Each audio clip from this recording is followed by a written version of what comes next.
Ustedes seguro han oído hablar de un señor, Scrooge, ¿verdad? Sí, cómo no. Es una novela corta escrita por Charles Dickens. Su trama cuenta la historia de un hombre avaro y egoísta. Ese es el Scrooge. Y su transformación tras ser visitado por una serie de fantasmas en Nochebuena.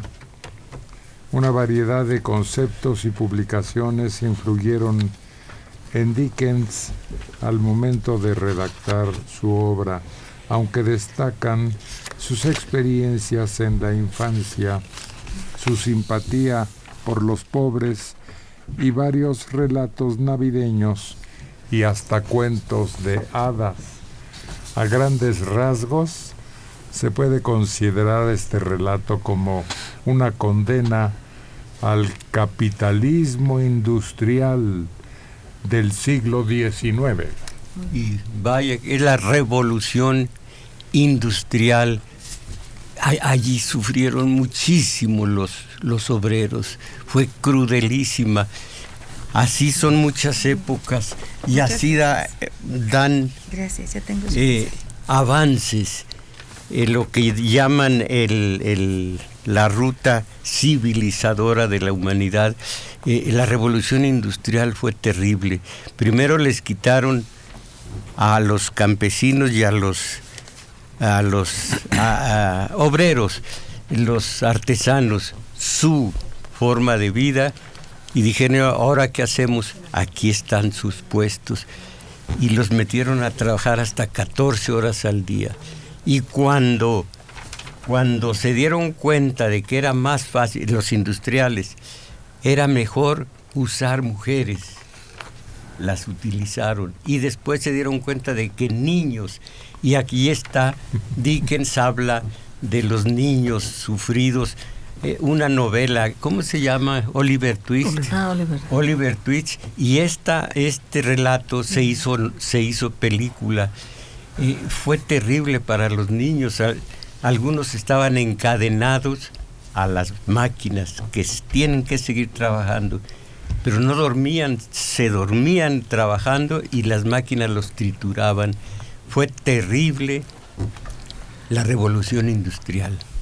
Sí, y precisamente pues inicia una etapa de revoluciones armadas. Ese 1848 inicia una serie de rebeliones en toda Europa, en donde precisamente se busca el inicio de la moderación de esos terribles abusos, ¿no?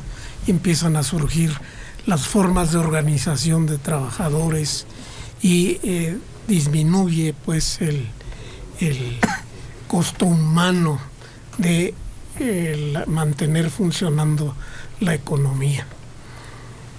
En 1871 hubo un intento hermoso de emancipación del obrero, del pobre. La Comuna de París duró poquito menos de un mes. No se pudo, pero quedó como signo y como aviso de que se podía, bajo ciertas circunstancias. La Comuna de París fue muy benéfica para el pobre. Creo que la mayor fuerza la tuvo el comunismo y lo aplicó. Y después, poco a poco, fue viéndose que no era la solución. Pero fue viéndose por parte del enemigo histórico del comunismo y del socialismo, que es poderosísimo, el capitalismo. Ante el capitalismo, por más que ahora dicen algunos analistas que está en crisis y que el neoliberalismo está en crisis, de todas maneras saben cómo hacer las cosas de tal manera que el capitalismo parece que va a sobrevivir a todos estos ismos de contrarios. ¿Por qué no imitamos a los alemanes o a los japoneses o a otras naciones que, siendo más pequeñas, han logrado equilibrar a las clases sociales? Y que Japón, Alemania perdieron una guerra, y después de perder esa guerra, ¿dónde está Japón? ¿Dónde está Alemania? Por supuesto, fueron auxiliados por el mismo que los venció, que fue el capitalismo. Pero nosotros, después de cada revolución, prácticamente ya no había país, pero poco a poco se ha levantado. Porque no somos iguales culturalmente, religiosamente, y tampoco aprendemos. Aquí se dijo, universidades para todos, y que los muchachos no sufran de la atención, porque pobrecitos, que no hagan exámenes, aunque estén en la universidad pagada. No, en esos países donde crecieron, en Japón, en Corea, en donde se han desarrollado, hacen un examen de 8 horas para decidir su futuro. Las preparatorias son de alta demanda. Los que no presentan proyectos desde la preparatoria saben que no van a tener una vida ya exitosa. De ahí depende de la educación. Desde la primaria, desde niños, están sometidos a la educación inicial, básica, artística y cultural. Pero hay algunos países como este en donde triunfa algo que no esperábamos que diera la respuesta a los sueños de todos los que pertenecen al crimen organizado. También se organizaron, también formaron sus grupos, se armaron y ahora viven como duques, como príncipes. Pero pues saben, y a eso ocurre, que su vida no va a llegar a la edad mía. Y al poco los otros sí, los que trabajaban como burros, no, como esclavos, no, y hasta sujetos. No, tampoco ellos. Entonces, ya parecen los malos más. Fíjate que veo yo ahí dos conceptos muy distintos en cuanto a comparar nuestro país con un país como Japón o como Alemania, ¿no?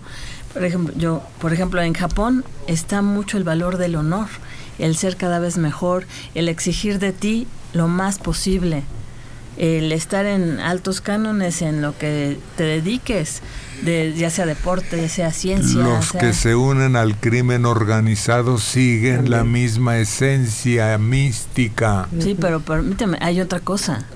Los japoneses ven a futuro, o sea, una calidad de vida constante, más larga. A estos no les interesa. Acá no, acá es una vida de príncipe o de rico o de magnate, si lo quieres ver así. ¿De cuántos años? Con eso se conforman. Pues qué poquito.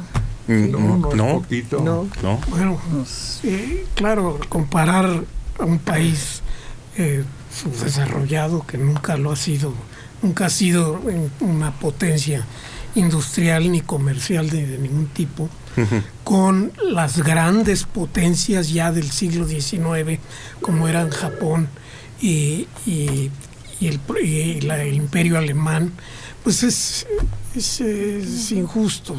No estamos comparando peras con manzanas, sino con unos seres, unas naciones que, a pesar de haber sufrido derrotas, pero desastrosas, así de no dejar piedra sobre piedra, la población tiene un capital que es el conocimiento y el saber trabajar y organizarse, cosa que en 2 o 3 años están en posibilidad de reconstruir absolutamente sus países y reanudar su presencia como potencias industriales y comerciales en el mundo, ¿no?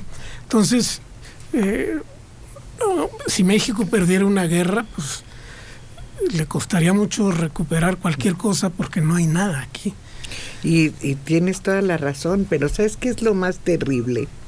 Es que no fortalecemos la educación en México. No la estamos fortaleciendo, por el contrario, cada vez le damos menores oportunidades de hacer crecer a la población. La educación en México está verdaderamente castigada por planes, programas, oportunidades. Pura pachanga. No reprobamos, no les obligamos, nada de nada. Por eso les empecé diciendo, no podemos comparar. No. Estamos diciendo que podemos aprender de ellos. Y por eso en el agregado no solo viva Japón, Vietnam, Corea, Chile aquí mismo en este país, Uruguay. Es decir, sí hay algunos ejemplos de países que han súper desarrollado su potencia.